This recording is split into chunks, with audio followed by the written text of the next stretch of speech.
안녕하십니까. 행복한 안식일입니다. 2021년에 세 번째 안식일을 맞아 방송을 통하여 예배 함께 하신 여러분 모두를 예수님의 이름으로 환영합니다.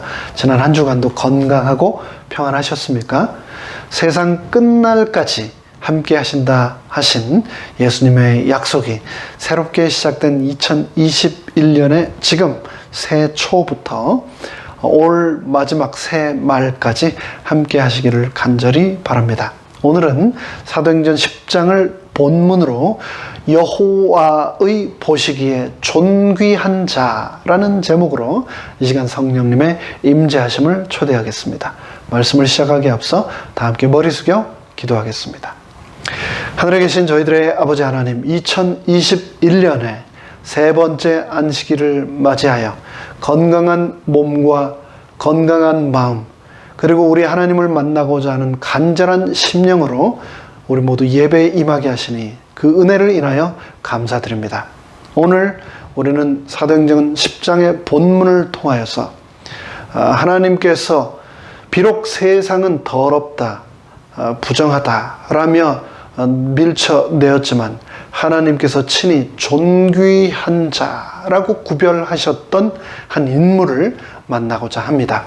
이 시간 성령님을 통하여 하나님께서 친히 저에게, 우리 모두에게 말씀하여 주시옵기를 예수님의 이름으로 간절히 기원하옵나이다. 아멘. 본문 사도행전 10장 1절부터의 말씀을 한 절씩 살피도록 하겠습니다. 가이사랴에 고넬료라 하는 사람이 있으니 이달리아데라 하는 군대의 백부장이라. 인명뿐 아니라 지명도 종종 같은 경우가 있어서 우리에게 혼동을 주기도 하는데요. 예를 들면 밴쿠버라는 지명은 시애틀과 접경한 도시인데 세계적인 미항이며 캐나다의 대표적인 도시 중 하나이지요.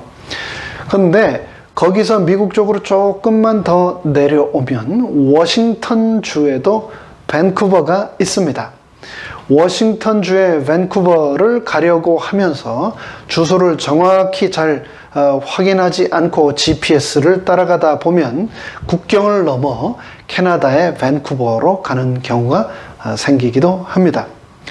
마찬가지로 한국에도 경기도 광주가 있고 전라도에도 광주가 있습니다. 택시를 타고 그냥 광주 가자라고 하면 원하는 광주가 아닌 전혀 다른 광주로 갈 수도 있습니다. 사도행전 10장에 등장하는 가이사랴, 이 가이사랴는 갈릴리 호수를 기점으로 북쪽에 있는 빌립보에 있는 가이사랴가 아니라 갈릴리 호수의 서쪽 지중해 연안에 자리 잡은 팔레스타인 가이사랴를 말하는데요. 신약 성경에 자주 등장하는 아주 유명한 곳입니다. 이곳은 국제적인 도시이자 동시에 상업의 중심지였습니다. 뿐만 아니라 이곳은 로마 총독령의 수도였으며 복음 전도자 빌립의 집이 있었던 곳이며 그래서 사도 바울이 여러 차례 방문했던 곳입니다. 그리고 또 바로 오늘의 주인공 백부장 고넬료가 살던 곳이었습니다. 2절입니다. 그가 경건하여 온 집으로 더불어 하나님을 경외하며 백성을 많이 구제하고 하나님께 항상 기도하더니. 여기 2절 짧은 이 한 구절을 통하여 우리는 오늘의 주인공 고넬료에 대하여 굉장히 많은 정보를 얻을 수 있습니다. 사도행전을 기록한 누가는 가이사랴를 여러 차례 방문하면서 고넬료에 대하여 자세히 알게 되었습니다. 그는 로마의 군인이었고 특별히 백부장이었고 관료였음에도 불구하고 경건하며 하나님을 경외하는 사람이었습니다. 여기에 등장한 경건한 사람이라는 표현은 하나님을 경배하는 자라는 뜻입니다. 로마 시민이며 군인이었던 고넬료는 이방인이었음에도 불구하고 여호와 하나님에 대하여 듣고 그것을 믿고 받아들였던 것입니다. 그런데 그는 자신만 진리를 발견하는 데 만족하지 않고 그것을 자기 가족과 하인들 그리고 자기의 영향력 아래 있는 다른 사람들과 나누기를 원했습니다. 그는 많은 사람을 구제하며 하나님께 항상 기도했다고 성경은 기록하고 있습니다. 여기서 항상이라는 단어를 통하여 우리는 고넬료가 경건이 습관화된 사람이라는 것을 알 수 있습니다. 사람은 습관을 만들지만 나중에는 그 습관이 사람을 만듭니다. 다른 말로 하면 사람은 습관 덩어리입니다. 그 사람이 어떤 사람인가는 그 사람이 어떤 습관을 가지고 살아가는가로 알 수 있습니다. 2021년이 시작된 새해에 여러분은 어떤 습관을 만들 계획이십니까? 그리고 지난 16일 동안 어떤 습관을 만들어 오셨습니까? 세속적인 습관은 세속적인 사람을 만들고 경건의 습관은 경건한 사람을 만듭니다. 우리는 건강한 몸을 위하여 건강한 습관을 만들기 위하여 노력합니다.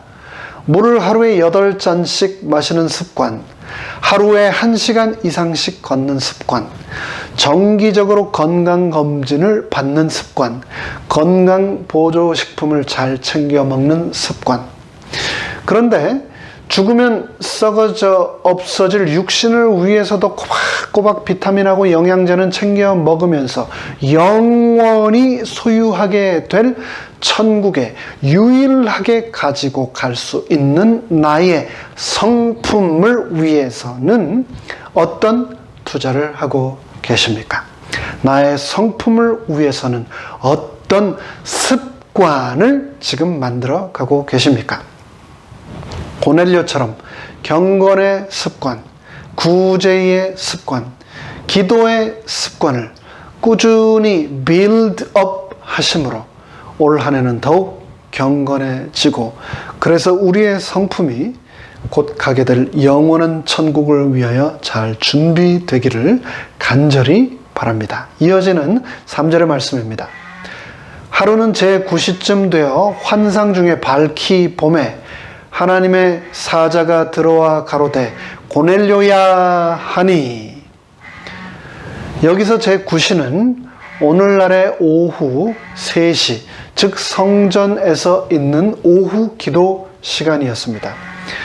고넬료는 유대인들의 기도 시간을 택하여 자신도 늘 기도하기를 쉬지 않았는데 그렇게 기도하는 동안 그에게 환상이 주어졌습니다. 4절입니다. 고넬료가 주목하여 보고 두려워 가로되 주여 무슨 일이니까? 천사가 가로되 내 기도와 구제가 하나님 앞에 상달하여 기억하신 바가 되었으니. 빛난 옷을 입은 천사의 갑작스러운 출현으로 고넬료는 잠깐 동안 두려워 떨었습니다. 죄인인 우리 모두는 하나님의 빛, 거룩이라고 하는 빛 앞에서 누구나 두려워할 수밖에 없는 존재입니다. 그러나 그는 천사를 통해 자신에게 주어질 신령한 지시를 언제나 기꺼이 따를 준비가 늘 되어 있었습니다. 천사는 고넬료의 꾸준하고 성실했던 그 기도를 하나님께서 들으셨다고 말했습니다. 우리는 여기서 또 중요한 한 가지 영적인 교훈을 발견하게 됩니다. 그것은 바로 하나님께서는 우리의 기도를 언제나 들으시고 응답하신다는 겁니다. 요즘 코로나 때문에 누구나 할 것 없이 다 너무 힘듭니다. 그 중에서도 스몰 비즈니스를 하시는 분들, 그리고 그곳에 종사하시는 분들은 정말 힘든 시간을 보내고 계십니다. 제가 아는 한 분도 그런 경제적인 어려움 때문에 2020년 지난해 봄부터 정부와 기관의 도움을 요청하고 있는데 특별히 EDD와 그렇게 수많은 전화통화, 이메일, 팩스로 커뮤니케이션을 하고 있음에도 불구하고 자신의 도움 요청의 케이스를 처리해 주지 않아서 너무나 힘들어하고 있습니다. 서류가 부족하다고 해서 요청한 서류를 즉시 준비해서 바로 보내더라도 응답이 없고, 그래서 전화를 하면 홀드 상태로 몇 시간을 기다려야 하고, 그렇게 오랫동안 기다렸다가 상담원과 통화가 되면 상담원은 다시 몇 주 있다가 전화를 하라고 하고, 그렇게 거의 1년이라는 시간을 수없이 연락하고 기다리기를 반복하면서 너무나 힘들어하고 있습니다.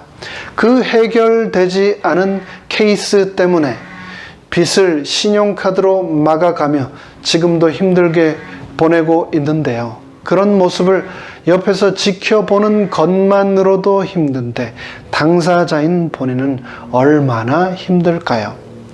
그런데 우리가 믿고 섬기는 하나님은 캘리포니아의 EDD 같은 분이 아니시다고 성경은 분명히 말합니다. 하나님께서는 내 자격을 보시고 내가 이 세상을 살아가면서 만들어 온 서류들을 보시고 내 기도의 응답 여부를 결정하는 분이 아니십니다. 내 기도의 라인을 한없이 홀드 라인에서 대기만 하도록 내버려 두는 분도 아니십니다. 고넬료는 유대인이 아니었습니다. 그는 로마인이었고 군인이었고 할례도 받지 않은 이방인이었습니다. 그럼에도 불구하고 하나님께서는 그의 기도를 들으시고 즉시 그에게 천사를 보내셔서 그의 기도에 응답하셨습니다. 때로는 내 기도가 벽에 막히고 하늘 보좌가 너무나 멀고 높고 또 하나님께서 너무나 바쁘시고 내 존재가 너무나 미미해서 하나님께서 내 기도를 듣지도 않으시고 들어도 응답하지 않으신다고 느껴질 때가 혹 있습니다. 내 케이스가 처리되지 않고 영원히 펜딩 상태에 머무는 것은 아닌가 하고 절망할 수도 있습니다. 하지만 그런 실망과 낙담은 하나님이 아닌 사탄이 우리에게 주는 것임을 기억하시고 기도하기를 포기하지 마시기 바랍니다. 하나님은 언제나 내 기도를 들으시고 응답하신다는 것을 오늘의 본문을 통하여 다시 한번 우리는 확신할 수 있습니다. 하나님께서는 고넬료의 진지하고 열정적인 기도를 듣고 응답하셨습니다. 그렇다면 고넬료는 도대체 어떤 기도를 그렇게 열심히 드렸을까요? 도대체 무엇을 하나님께 그토록 열심히 구했던 것일까요? 2절에서 말하기를 고넬료는 경건하였다고 했습니다. 경건하였기 때문에 그는 경건한 것들을 구했을 것입니다. 고넬료는 기도할 때 자신의 필요만을 하나님께 일방적으로 구하지 않고 경건한 것들을 구하며 하나님께서 언제든지 무엇이든지 말씀하시면 즉각적으로 기꺼이 따를 준비를 하고 그런 마음의 자세로 항상 하나님께 구했던 것입니다. 내가 지금 사람들을 요빠에 보내어 베드로라는 시몬을 청하라. 저는 피장 시몬의 집에 우거하니 그 집은 해변에 있느니라 하더라. 마침 말하던 천사가 떠나매 고넬료가 집안 하인 둘과 종졸 가운데 경건한 사람 하나를 불러 이 일을 다 고하고 천사로부터 들었던 이 모든 메시지를 그 종들에게 다 직접 전하고 요빠로 그들을 보내니라. 하나님께서는 고넬료가 복음에 목말라 하고 있음을 아시고 그의 갈증과 배고픔을 채워줄 한 사람을 그에게 보내실 계획을 세우셨습니다. 천사를 통하여 요빠에 사람을 보내 해변에 살고 있는 무두장이 시몬의 집에 있는 베드로를 청하라고 말씀하셨습니다. 베드로는 룻다에 머물다가 위독한 도르가를 방문해 달라는 요빠 성도들의 요청에 의해 그곳을 방문한 후 계속해서 그곳의 무두장이 시몬의 집에서 머물고 있었습니다. 요빠에서 가이사랴까지는 해변을 따라 정북 방향으로 약 48km, 약 30여 마일 거리에 있었습니다. 요나가 이방인들에게 생명의 기별을 전하라는 부르심을 받고 달아나기 위해 이르렀던 도성 요빠. 바로 그 요바에서 베드로는 이방인들에게 복음을 선포하라고 부르심을 받을 것이었습니다. 9절입니다. 이튿날 저희가 행하여 성에 가까이 갔을 그때에 베드로가 기도하려고 지붕에 올라가니 시간은 제6시더라. 고넬료의 명을 받은 그의 종들이 이튿날 요바에 도착하여 시몬의 집에 거의 이르렀을 때 베드로는 시몬의 집 옥상에 올라가 정오 기도를 드리고 있었습니다. 하나님께서는 고넬료로부터 보냄받은 방문객들을 베드로가 맞을 준비를 하도록 그의 특별한 계시를 통하여 임하실 것이었습니다. 시장하여 먹고자 하매 사람이 준비할 때에 비몽사몽간에 하늘이 열리며 한 그릇이 내려오는 것을 보니 큰 보자기 같고 네 귀퉁이를 메어 땅에 들이웠더라. 그 안에는 땅에 있는 각색 네 발 가진 짐승과 기는 것과 공중에 나는 것들이 있는데 또 소리가 있으되 베드로야 일어나 잡아 먹으라 하거늘 베드로가 가로되 주여 그럴 수 없나이다. 속되고 깨끗이 아니한 물건을 내가 언제 듣지 먹지 아니하였삼나이다 한데 또 두 번째 소리가 있으되 하나님께서 깨끗게 하신 것을 네가 속되다 하지 말라 하더라. 이런 일이 3번 있은 후 그 그릇이 곧 하늘로 올리워 가니라. 환상 중에 하늘이 열리고 그곳에서 네 귀퉁이를 맨 큰 보자기가 베드로 앞으로 내려왔습니다. 그 보자기에는 피조된 온갖 종류의 동물들, 즉 유대인들에게 허용된 음식과 금지된 동물들이 함께 담겨 있었습니다. 베드로는 그 짐승들을 잡아먹으라는 음성을 들었고 매우 배가 고팠지만 거절했습니다. 그것은 분명 하늘에서 들려온 음성이었습니다. 그럼에도 불구하고 베드로는 그럴 수 없다고 단호하게 항변했습니다. 불결한 고기를 절제하는 것은 유대인의 가장 특징적인 표시 중 하나요. 엄격하게 준수했던 구분이었기 때문이었습니다. 10절의 비몽사몽간에라는 구절을 개역 개정판 성경에서는 황홀한 중에라고 번역을 하였고요. 또 현대인의 성경에서는 환상 중에라고 번역을 했는데요. 이것은 감각들의 정상 행동이 중지되어 환상이 꿈에서와 같이 정신적으로만 보이는 상태를 나타냅니다. 즉 11절 이후의 것들, 하늘에서 내려온 보자기와 거기 각색 짐승들은 실제로 베드로 눈앞에 하늘에서 내려온 것이 아니라 환상으로만 베드로에게 주어졌으며 그 계시를 통하여 하나님은 그분의 뜻을 전달하고자 하셨던 것입니다. 이 환상은 베드로가 신체적으로 배고픈 상황에서 주어졌지만 음식이 아니라 사람과 관련되어 있음을, 그 환상이 사람에 관한 메시지라는 것을 베드로는 인식해야 했습니다. 베드로가 경험해야 할 배고픔은 음식에 관한 배고픔이 아니라 도처에 있는 각양각색의 영혼을 향한 갈망이 되어야 했습니다. 일반적으로 불결하다고 여겨졌던 이방인들도 베드로의 영적인 봉사를 기다리고 있었으며 베드로는 그들을 주저 말고 섬겨야 했습니다. 그들은 더 이상 불결하다고 여겨져서는 안 되었습니다. 17절입니다. 베드로가 본 바 환상이 무슨 뜻인지 속으로 의심하더니 마침 고넬료에 보낸 사람들이 시몬의 집을 찾아 문 밖에 서서 불러 묻되 베드로라는 시몬이 여기 우거하느냐 하거늘 베드로가 그 환상에 대하여 생각할 때 성령께서 저더러 말씀하시되 두 사람이 너를 찾으니 일어나 내려가 의심치 말고 함께 가라. 내가 저희를 보내었느니라 하시니. 베드로는 정오 기도 중 하늘에서 임한 환상 때문에 당황하고 어찌할 바를 몰랐습니다.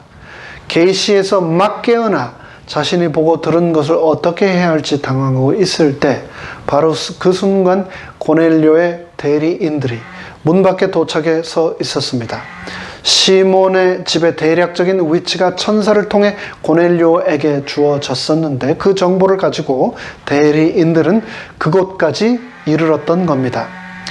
베드로에게 하늘의 계시가 끝나는 정확한 타이밍에 고넬료의 대리인들은 48km의 긴 여행을 마치고 드디어 시몬의 집 앞에 도착한 것입니다. 베드로가 여전히 환상을 통해 하나님이 자신에게 무엇을 말씀하시려고 했는지 그 의도를 생각하고 있을 때 성령님께서는 베드로에게 내려가서 그 일행을 의심하지 말고 맞으라고 말씀하셨습니다. 21절입니다. 베드로가 내려가 그 사람들을 보고 가로되 내가 곧 너희의 찾는 사람이니 너희가 무슨 일로 왔느냐? 저희가 대답하되 백부장 고넬료는 의인이요 하나님을 경외하는 자라 유대 온 족속이 칭찬하더니 저가 거룩한 천사의 지시를 받아 너를 그 집으로 청하여 말을 들으려 하느니라 한데 베드로가 불러들여 유숙하게 하니라. 이튿날 일어나 저희와 함께 갈새 요빠 두어 형제도 함께 가니라. 베드로는 고넬료의 대리인을 통하여 그가 왜 베드로의 방문을 요청했는지 알게 되었고 다음날 그들과 함께 가이사랴로 떠납니다. 이튿날 가이사랴에 들어가니 고넬료가 일가와 가까운 친구들을 모아 기다리더니 고넬료는 베드로와 그 일행들을 기다리고 있었습니다. 그는 자기에게 나타났던 천사를 통하여 응답하신 하나님의 말씀에 확신을 가지고 있었습니다. 의심할 여지 없이 고넬료에게 감동받았던 그의 통솔 아래 있었던 병사들, 지역사회 친구들, 그리고 친척들이 함께 베드로를 기다리고 있었습니다. 마침 베드로가 들어올 때 고넬료가 맞아 발 앞에 엎드리며 절하니 베드로가 일으켜 가로되 일어서라 나도 사람이라 하고 로마 군대의 장교였던 고넬료가 남루한 갈릴리 어부 출신인 베드로를 보고 왜 그의 발 앞에 엎드려 절했을까요?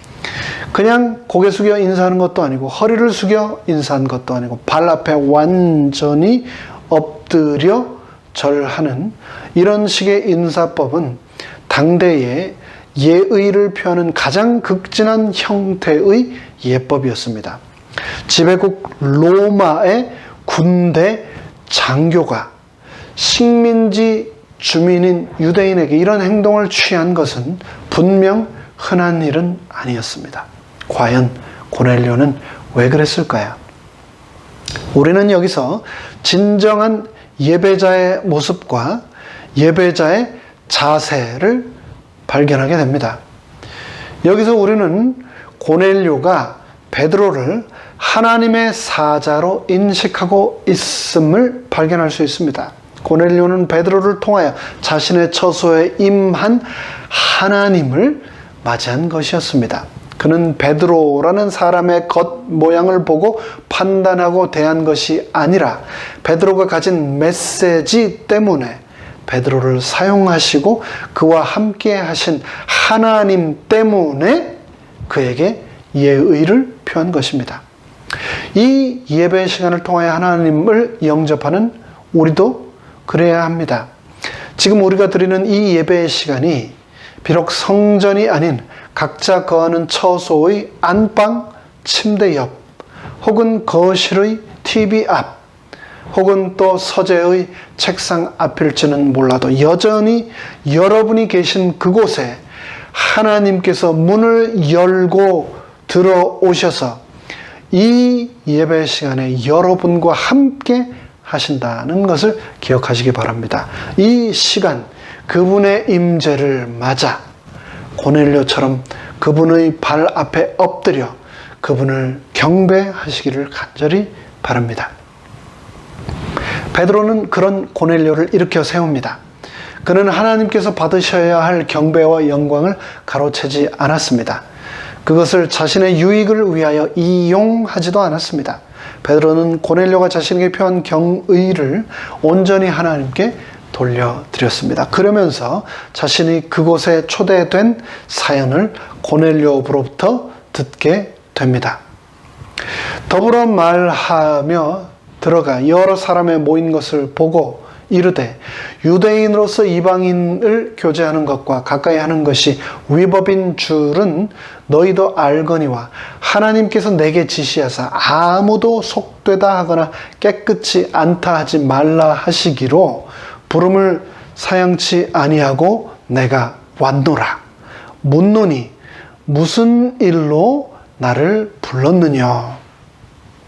고넬료가 가로되 나를 나흘 전 이맘때까지 내 집에서 제 9시 기도를 하는데 호련히 한 사람이 빛에 빛난 옷을 입고 내 앞에 서서 말하되 고넬료야, 하나님이 너의 기도를 들으시고 너의 구제를 기억하셨으니 사람을 욥바에 보내어 베드로라는 시몬을 청하라. 저가 바닷가 피장 시몬의 집에 우거하느니라 하시기로 내가 곧 당신에게 사람을 보내었더니 오셨으니 잘하였나이다. 이제 우리는 주께서 당신에게 명하신 모든 것을 듣고자 하여 다 하나님 앞에 있나이다. 우리는 지금 코로나 감염을 막기 위하여 의식적으로 타인과의 접촉을 최대한 피하며 살고 있습니다. 마스크를 쓰고 사회적 거리 두기를 철저히 실천하며 살고 있습니다. 그런데 이런 삶의 패턴을 산 것이 인류 역사에서 우리가 처음이 아닙니다. 유대인은 인류 역사상 가장 배타적인 사람들 중 하나였습니다. 그들은 끊임없이 의식적으로 부정하지 않기 위해서 가능한 이방인과의 접촉을 피했습니다. 그들은 이방인들과 함께 먹지도 않았고 함께 대화하지도 않았고 함께 자지도 않았습니다. 그들의 경전 미시나는 이방인의 거주하는 장소는 불결하다고 말하며 이방인들과의 거주를 엄격히 금하기까지 했습니다. 그들은 이방인을 죽음의 바이러스를 대하듯 철저히 멀리하며 접촉하기를 꺼렸던 것입니다. 그러나 성육신하셨던 예수님께서는 이 모든 유대인들의 관례를 깨시고 병자, 세리, 여인들, 그리고 사마리아인들, 이방인들과 접촉하시고 그들을 치유하시고 그들과 함께 먹고 마시며 교제하셨습니다. 그분께서는 신체적이나 인종적, 문화적, 관습적 차이에서 불결함이 생기는 것이 아니라 하나님께 순종하지 않는 죄로 인해서만 그분과 분리가 될 뿐 그 외에 그 어떤 것도 그분의 사랑으로부터 우리를, 인류를 분리시킬 수 없다고 말씀하셨습니다. 베드로는 그제야 자신이 지난 정오에 기도할 때에 자신에게 주어졌던 환상의 교훈을 깨닫게 되었습니다. 예수님께서는 유대인들이 불결하고 부정하다고 차별한 가장 비천한 이방인까지도 사랑하시고 그들을 그런 사회적 관습과 편견에도 불구하고 더 이상 속되거나 불결하다고 하지 않으셨으며 그들도 구원하기를 원하신다는 것을 깨닫게 되었습니다. 고넬료는 베드로가 자신의 초청을 받아들여 자신의 집을 방문해 준 것에 대하여 진심에서 우러난 감사를 표현하였습니다. 고넬료와 그의 친구들은 더 깊은 진리를 알려는 열심을 공유했고 하나님의 뜻으로서 그들에게 밝혀질 것은 무엇이든지 따르려는 준비가 되어 있었습니다. 그들은 누추한 베드로의 육신 너머에서 그를 통하여 임재하시는 하나님을 발견하고 그분 앞에 서 있었습니다. 베드로가 입을 열어 가로되 내가 참으로 하나님은 사람의 외모를 취하지 아니하시고 각 나라 중 하나님을 경외하며 의를 행하는 사람은 하나님이 받으시는 줄 깨달았도다. 코로나 팬데믹이 시작된 이후로 아시안계 이민자들을 향한 증오 범죄가 더욱 기승을 부리고 있습니다. 이곳 미국이 원래 아시안계 이민자들에게 그리 호의적이지는 않은 나라였지만 이번 정권이 취임한 이후 인종 증오 범죄는 더욱 급격히 늘어났고, 게다가 팬데믹 이후에는 코비드-19이 차이나 바이러스로 불리면서 더욱 심해졌습니다. 미국 전체 50개 주 중에서 46개 주 이상에서 이로 인한 범죄들이 계속해서 접수되고 있으며, 최대 피해자인 중국인에 이어 한인들이 두 번째로 가장 많은 피해를 입고 있다고 보고되고 있습니다. 이곳 백인들에게는 중국인이나 한국인이나 다 똑같이 생긴 아시아인으로 보이기 때문이겠죠. 그리고 그 증오 범죄의 절반 이상이 우리가 살고 있는 이곳 캘리포니아에서 일어나고 있다고 하는데요. 남성에 비해 여성들이 2.3배나 더 많은 폭력의 피해를 입고 있다고 합니다. 구체적으로 어떤 폭력의 피해를 입고 있을까요?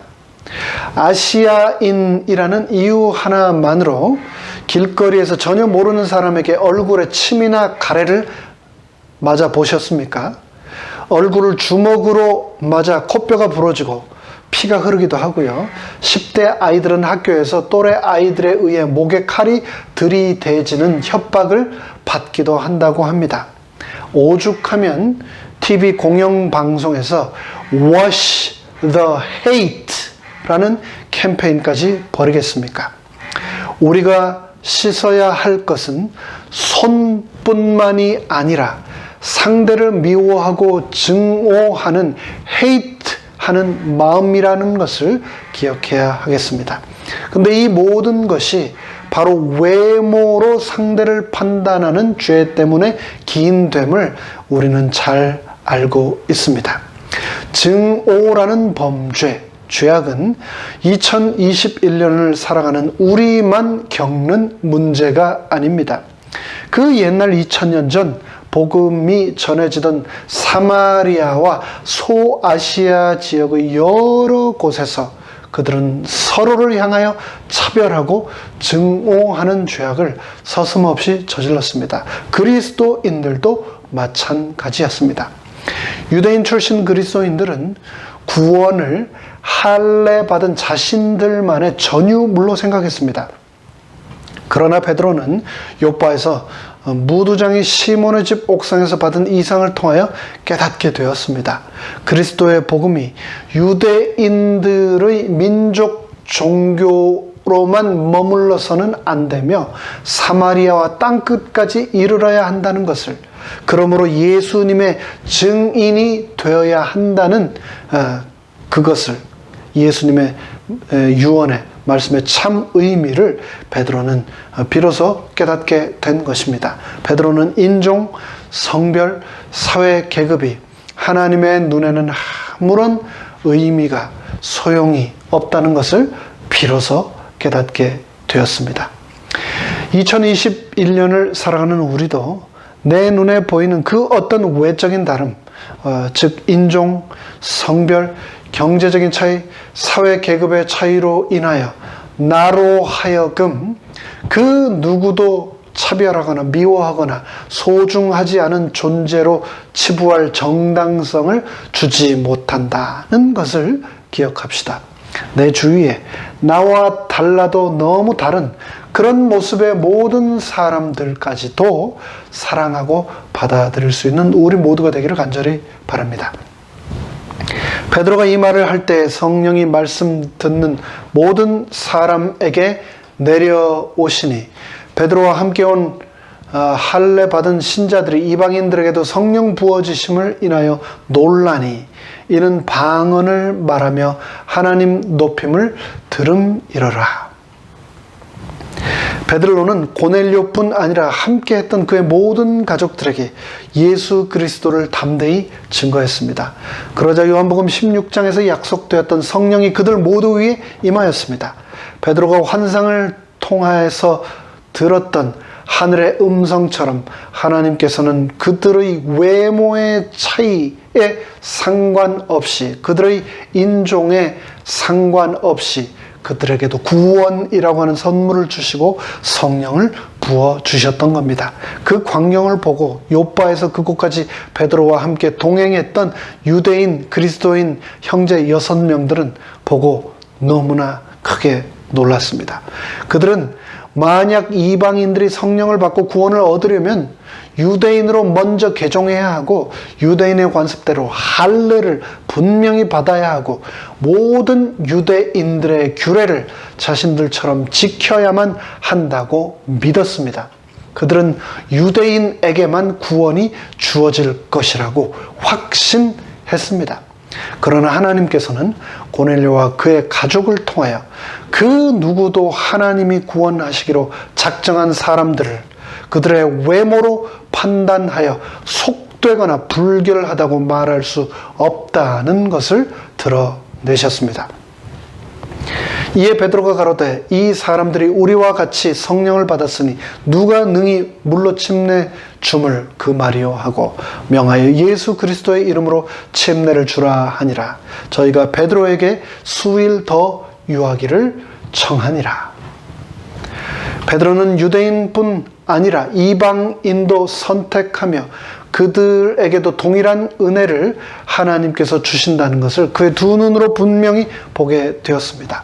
하나님께서는 고넬료를 선택하시고 그에게 은혜를 주시고 성령 충만을 주신 것처럼 그것을 간절히 사모한다면 하나님께서는 우리에게도 성령의 충만함을 분명히 선물로 주실 것입니다. 베드로는 수일을 더 머물러 달라는 그들의 초청에 자신이 요빠의 시몬의 지붕에서 받았던 환상의 가르침에 따라 기꺼이 유대인의 관습을 깨고 그 이방인들과 함께 머물렀습니다. 하나님께서 깨끗하게 하신 것을 그는 더 이상 속되다 하지 않았습니다. 베드로는 가이사랴의 이방인 새 신자들과 함께 먹고 마시며 진정한 성도의 교제를 즐거이 나누었습니다. 베드로는 그들로 인해 부정해질 것을 더 이상 두려워하지 않고 자신을 얽어매고 있던 모든 두려움과 편견과 자만이라고 하는 사슬로부터 진정한 자유를 얻게 되었습니다. 이제 말씀을 마무리하겠습니다. 우리가 살고 있는 이 세상은 나의 외적인 다름, 나의 인종, 나의 성별, 나의 직업, 경제적인 능력에 따라 나를 차별하는 곳입니다. 그런데 그런 차별을 이상하게 여기지 마시기 바랍니다. 죄인인 인류의 역사를 통하여 이러한 일은 끊임없이 계속해서 오늘날까지 일어나 오고 있기 때문입니다. 고대 그리스 시대뿐 아니라 르네상스 시대에서 이상적인 도시국가 건설을 위해서 우수한 계급 간에만 결혼을 해야 한다는 주장이 쉬지 않고 나왔고 하급 계층은 출산을 제한해야 한다는 운동까지도 일어났습니다. 그런 일들은 시대가 변화됨에 따라 모양을 달리해가며 멈추지 않고 계속해서 주장되었으며 급기야 19세기에 다시 진화론과 우생학이라는 모양으로 우리의 사고 속으로 밀려 들어왔습니다. 19세기 말 미국의 수많은 정치인들은 황인종과 흑인 때문에 우월한 앵글로색슨족의 피가 섞이고 있고 이로 인해서 미국 내 많은 사회 문제들이 확산되고 있다고 공공연하게 주장했습니다. 1933년 이후 등장한 히틀러의 독일 나치 집권은 흑인, 유대인, 동부 유럽인들을 대상으로 강제 불임, 안락사 등을 서슴없이 자행했으며 그들을 살 가치가 없는 생명으로 취급하며 급기야 900만 명이 넘는 생명을 강제 수용소에서 살해하고 6조 달러가 넘는 전비를 소요케 하였던 전쟁에서는 4천만 명이 넘는 생명을 희생시켰습니다. 그들은 금발, 장신, 좁은 안면, 그리고 강조된 턱, 높은 콧날, 그리고 부드러운 모발, 옅은 파란색 눈, 큰 눈망울, 그리고 흰 피부 색깔을 가진 자들만 우등하며 그렇지 못한 자들은 열등하다고 말했습니다. 그리고 그것을 믿었습니다. 그들은 우수한 아리안족이 열등족인 유태인, 흑인계, 몽고계와 섞이지 않도록 그들을 학살하는 것이 인류의 미래를 위한 일이라고 믿고 서슴없이 그런 만행을 자행했습니다. 하지만 하나님께서는 사도 바울을 통하여 갈라디아서에서 다음과 같이 말씀하셨습니다. 너희가 다 그 믿음으로 말미암아 그리스도 예수 안에서 하나님의 아들이 되었은 즉 누구든지 그리스도와 합하여 침례를 받은 자는 그리스도로 옷 입었느니라. 너희는 유대인이나 헬라인이나 종이나 자주자나 남자나 여자 없이 다 그리스도 예수 안에서 하나이니라. 예수님께서는 우리의 외모로 판단하지 않는다고 하셨습니다.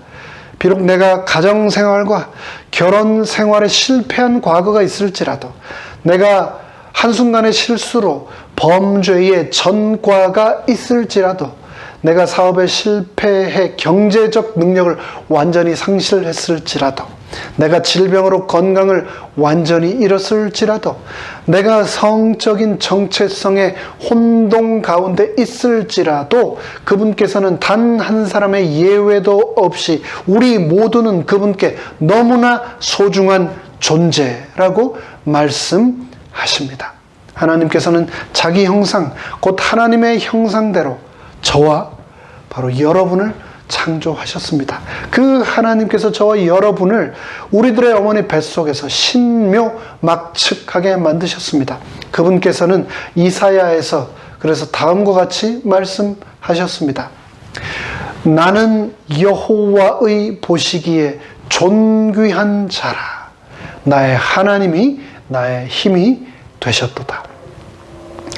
함께 그리스도인 된 우리 성도들 간에뿐 아니라 우리와 함께한 모든 사람들을 편견과 선입관 없이 존귀한 자로 대하며 우리 모두 서로 사랑할 수 있게 되기를 간절히 바라며 말씀을 마칩니다. 다 함께 머리 숙여 기도하겠습니다. 하늘에 계신 저희들의 아버지 하나님, 하나님께서는 저와 이 세상의 모든 사람들을 너무나 사랑하시고 너무나 존귀한 하나님 당신의 형상으로 꼴 짓고 창조하셨다고 말씀하셨습니다.